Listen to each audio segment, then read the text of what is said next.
Good day, greetings, and welcome to yet another episode of Business Chronicles here at Studio 84.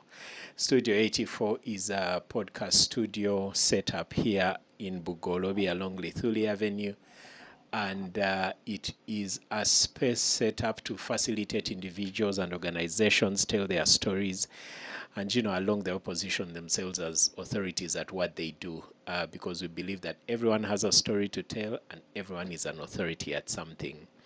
My name is Solomon Tumwesigye. I'm one of your podcast hosts here, and today I'm privileged to host a lady. I am, by saying that, I put out a special call to all the gentlemen who are watching this podcast. Please come tell this story before it's branded a ladies podcast, like we've done ladies back to back for a long time now. Ruth is in an industry that we share. So just before we started this, we're having lots of conversations where I can relate a lot. And I was just teasing, I don't know how this will go. She's like, it's just free flow. So free flow. Ruth, please, you're welcome to Business Chronicles, and please introduce yourself and tell us what you do. Thank you, Solomon. My name is Ankunda Ruth Shevena, and I am one of the directors at a company called SmartNest Consult. And this is a communications company. Yeah. So we are your storytellers in every form of way. Visual, written, graphic. We are your to-go-to company. I'm stuck at Shevena. Oh. Everyone is. Where are you from? Where does... okay, Ankunda sells you. Where does Shevena come from? What does it mean? So my mother tells this story. It was a name given to me by my father. Yeah. He's late. But it was meant to mean princess. So probably I was his little princess. I do have a younger sister, though, that is called Shevera. And what does Shevera mean? The majestic one. Do you have a third one? No. That's it. That's where it stops. But I think they were just names to make us feel unique and special.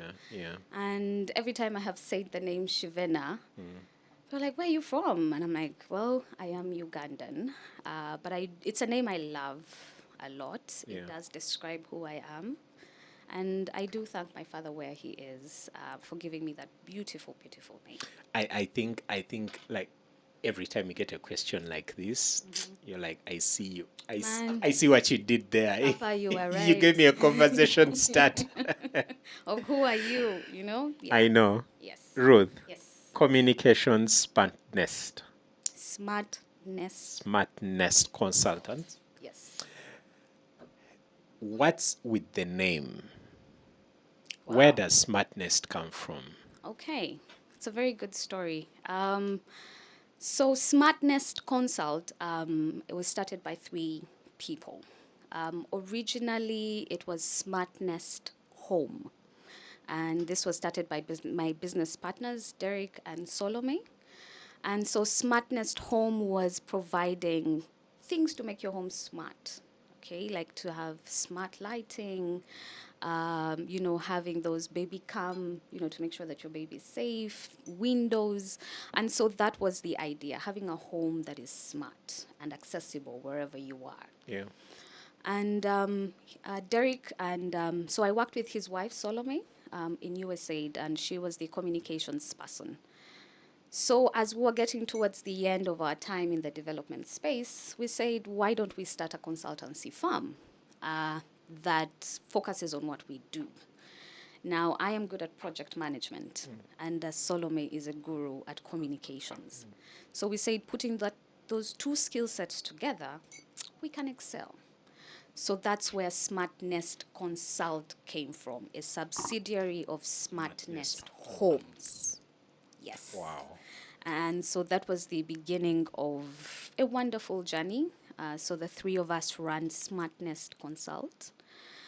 Derek is the operations and financial manager. Yeah. Solomon is our creative director.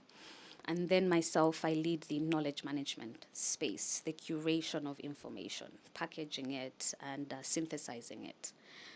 But we do work with a number of other creatives. Yeah. We do have graphics designers on board with us. We do have software engineers. Yeah. But we also do have other communication specialists that work with us. Yeah. But because we focused and came from the development space, we also have different specialists that work with us depending on the work or the client that we are serving. So if it's someone in the NGO space, in the health sector, we'll always have like a health specialist on the team very to important. help us to understand the context. It's currently we are bidding for, some work within people who deal with parenting and children. And so we'll have a child protection specialist on board. Why is that critical? Because you need to understand the space and the context in which the story is being told. And curated and synthesized. It's very, very important. So we do not take it for granted that we can tell the story. Stories, yes. We always have to make sure that, the team is complete and well thought through. So that's who we are. What's your personal background? You mentioned something about being project management and so on. Yeah, so my personal background, I did study organizational and industrial psychology. I like saying that. I love it. And so, which was based... How many other types of psychology are there? There's the human psychologist. Oh. This is around organizational psychology. Yeah. How do institutions and organizations operate? What's the psychology think? What's the culture? That's a whole 3 years. It's 3-4 years, man. There's even masters on this whole thing. Yeah. And why? Because it's very important to understand when you bring people together to achieve a shared vision or goal, how does that machine run? You have the human dynamic, but you have the operational dynamic, your processes, your systems, your tools. Then come to relationships, power dynamics. Yeah, within the organization. And even outside. Yeah. Engagement, stakeholder mapping. Who are you going to work with? Yeah. How? Why? How do you learn from what you do? And so that's where my background and passion comes from is... Why organizational psychology? Because what drives me, and I think is from the time I was a child, is getting people to realize what can be done. So I come from a family of organizers, planners, teachers, communicators. So things must flow. They must a certain way. Yes, they must be sequenced. They must be thought about. They must be planned. And so that's where the why organizational psychology. Now, I didn't ask to do organizational psychology. The government thought, let's give organizational psychology. Because I was going to ask, when you were a child in that whole neat, organized environment, grown relatives, did you say, when I grow up, I want to be a project manager or do organizational psychology? No. I wanted to be a journalist. Where you are. Look at where I am. Be careful what you wish for under your breath. They say you have plans, but there's someone else who has other plans for you. And guides your steps. Every step of the way. So I got this course to do organizational psychology, and I said, what is this? Exactly. Psychology? I always thought of psychiatrists. Am I going to be counseling? Exactly. Reassuring. Do I have even the patience for that? I did not. But I remember my first day in class, Professor Munene, and I was amazed. He was talking about how organizations are started, and I said, this is the place for me. And I didn't turn back. Since that time, I embraced it. I acknowledged what I could do in that particular space. After school, I went into the NGO space, and it was perfect for me. I do have an auntie who worked in UNICEF, and I always said, I want to be like her. Yeah. And it gave me that, you know. And I always thought of my mother, who always said, be 100% at what you do. Don't leave room for people to question your ability, and wrap God around yourself. Yeah. Walk with Him. And I have excelled at that. I mean, I have been privileged to work with NGOs at all levels. Starting out as an intern, then becoming a volunteer, and then speaking at a conference one time, and someone in USA says, "Hey, You look like the person we've been looking for." exactly." And and that has been the journey. And then when I met Salome and we clicked, and these two skills, organizing and communicating, why not? And so that's where the background You had comes arrived. from. I had arrived. I had properly arrived. No, I had landed. I had totally landed. How has that journey been like with SmartNest, this communications thing? Was it all you expected? I was actually having this conversation with Solomon, my business partner, on Saturday, and we were reflecting on the journey of where we started from. How long ago is this? So SmartNest Consult, Yeah. as a company, has been there about 5 years. Okay. And so I came on board when it had already started, and Solomon was doing some individual work. So I would say about 2 years now of us working closely together. Was it what I expected? Yes, more than what I expected. And why is that? Because we are growing. Yeah. We are truly growing as a business in terms of what we are able to do. From just doing a newsletter or just a flyer to now developing strategies for whole institutions, communication strategies, to going out to the field to document best practices for 5-7 year projects, to synthesizing content that goes onto our website. And for me, I am proud to be part of that, of the whole journey of the growth. Yes.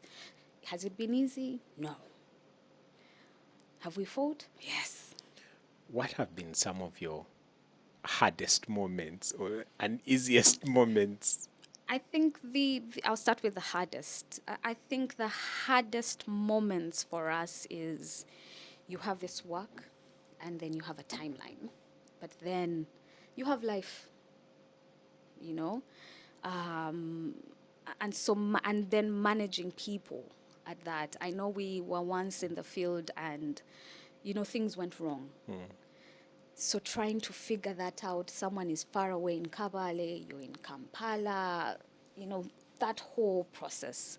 So us adjusting to understanding that things don't always go as planned, and we need to adapt and prepare for it has been hard for us. I think the other hardest thing is that we are learning how to do is putting our foot down in terms of the value that we bring to the table to a client. And so having difficult conversations around costing and price and saying, no, but we really need this client. No, we are worth more than what the client is bringing on board. So finding that balance as business partners, I think, is a discussion that we are growing into along the way. The easiest is doing the work. So that's the happiest moment for us, is looking at the products and saying, wow, we did this. I like it. So, yeah. I feel like your second challenge or your last challenge is every entrepreneur's nightmare. True. especially in the service consulting industry, of knowing your value and sticking to it regardless. Yes. There are many reasons why that's very important, because from experience, I know that once you start compromising at that stage, there's no turning back. It always ends in tears. I think it's not even just about business, Solomon. It's even with your life. Oh, you didn't just. I think it's also with our lives. I think the more we compromise, sometimes it's just you're digging the grave for yourself. So sticking to your value in business, in your life, I think is very critical for any human being. So this is Business Chronicles, but this last point is for someone watching or listening to this episode. Stick to your values as a person. Yes. Know who you are. Know who you are. My niece, who at that point was, I think, 5 or 6, told me, "Auntie, know who you are." And that, Stuck for me, with was you. a trigger. Yeah. Like, do we walk knowing who we are and what we can bring to the table? So, absolutely. I am going to ask you a question that many people ask lately. Why this whole AI thing? Communications consultant is one of those spaces I would easily think are easily threatened by AI, ChatGPT and all its cousins. Why? And I know, we're having this conversation. One of the challenges that we have in some of these industries is many of our potential clients feel they can do this stuff themselves. Absolutely. Yeah. They have technicians who have put together a 500-page report in all sorts of languages in there, telling them, you know what, you need to give this to us. We break it down to 5 even less pages, or a 1-pager. In my case, a 5-minute video. and they always feel like, but we can do this internally, or Why do we need you? yes. How do you speak to that? I think, one, AI is there to be used. Yeah. And AI, what I truly believe is that AI doesn't work without the human prompt. No, it doesn't. Okay, it doesn't. No, it doesn't. It does not. So you might think that you can use it and you can learn how to prompt it. Yeah. But me, who has the communications mind, I know how to prompt it way better than you. So hold on. So the artificial intelligence tool needs a mind with knowledge on how to prompt it the right direction. So if you need a communications report or needed to spit out something communication, you need a communications mind. Because there are things that was not taught by AI. No. Because look, you To need prompt to it. prompt it. And I mean, there are lots of videos around prompting AI, helping it take on a role. That's key. So like they say, AI won't take your job, No. but the people who know how to prompt it will. Absolutely. So AI takes on a role that you ask it to take on. So AI is the easy one. How about this client who says, but how much money did you say? That's too much money. Now that client, and I do appreciate that client, because I mean, there must be value for money. But I think my question to that client is, what exactly do you want with this communication piece? What do you want it to do for you And the organization. and your organization? Yeah. What problem is it going to help you solve? Yeah. Because if you understand where this is going to take you, then value for money should not be a question. If it is about your visibility, if it's about people not forgetting who you are, because how much money are you going to spend on developing 1,000 brochures? Yeah. How about I do one visual for you that people won't forget, or just one line. I mean, I was talking to someone from social media the other day, and Safe Border? Yeah. At about 5 p.m., you receive these very funny messages. For example, everyone is drinking beer at the bar. Which I failed to block.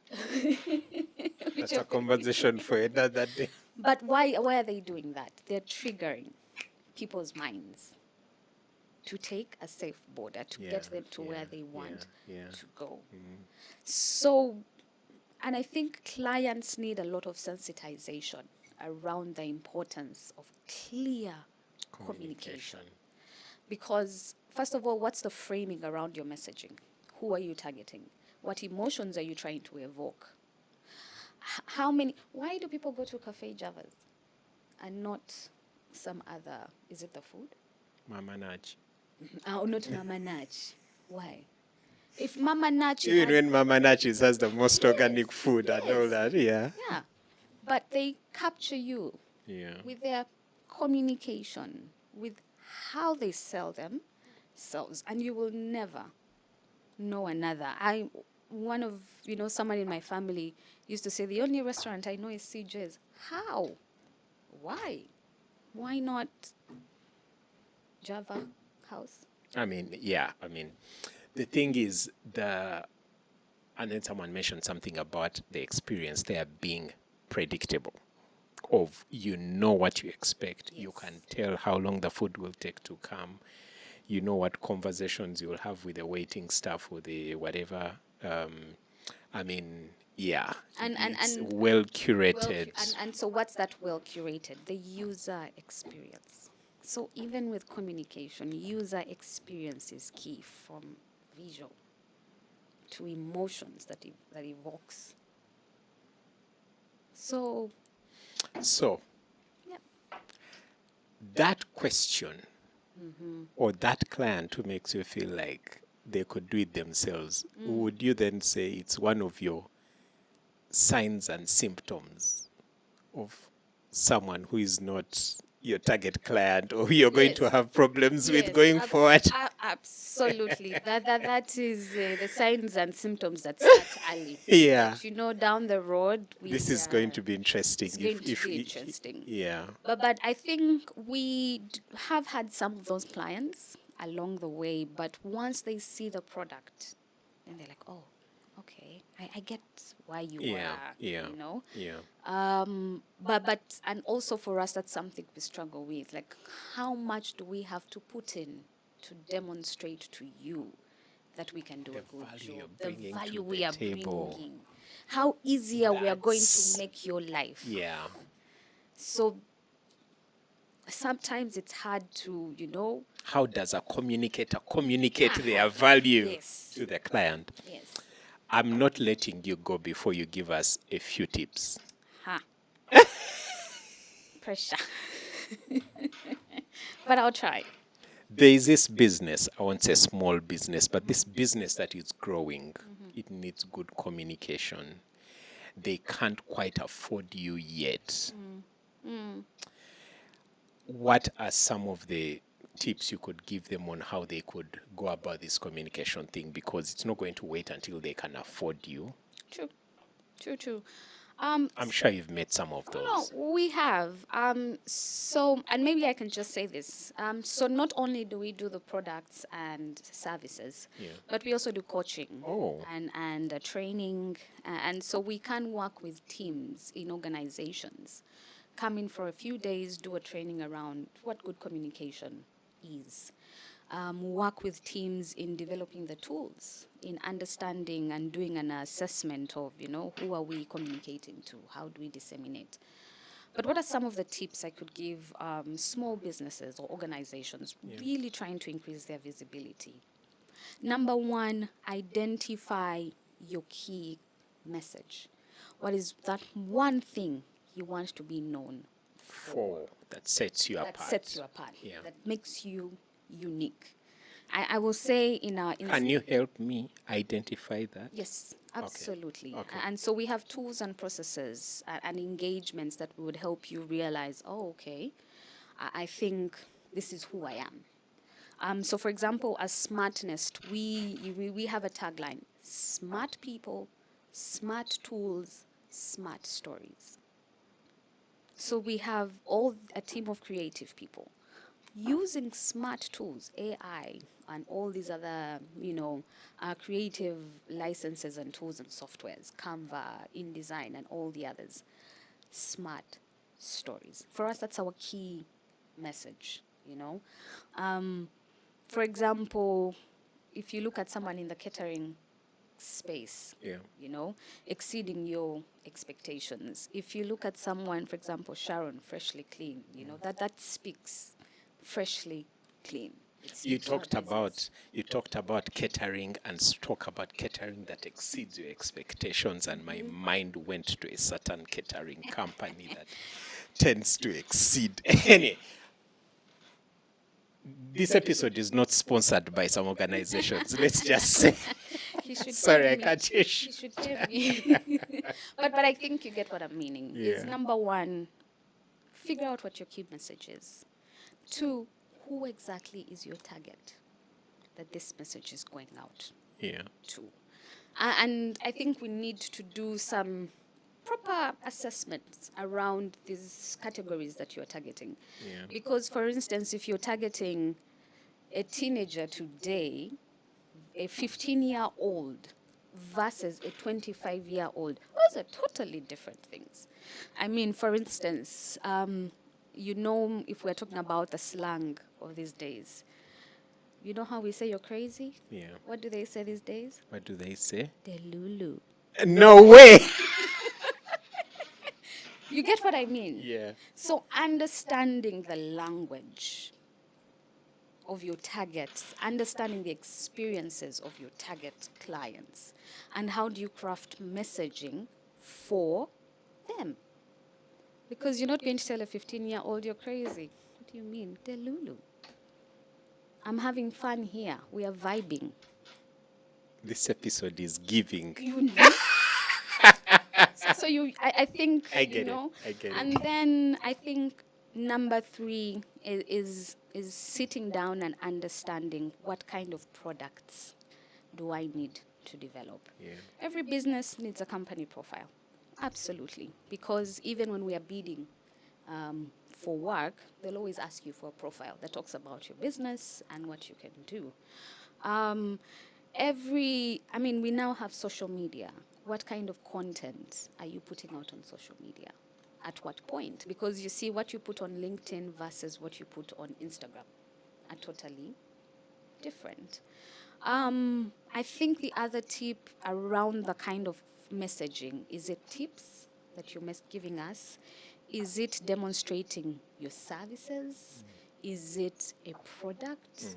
Like what exactly is it that you're putting out there? So how do you craft messaging around that? And one, I think, network to find people to talk about you. Wow. Yeah, I think that's very important. And always say things you want people to say about your business. Business. Yes.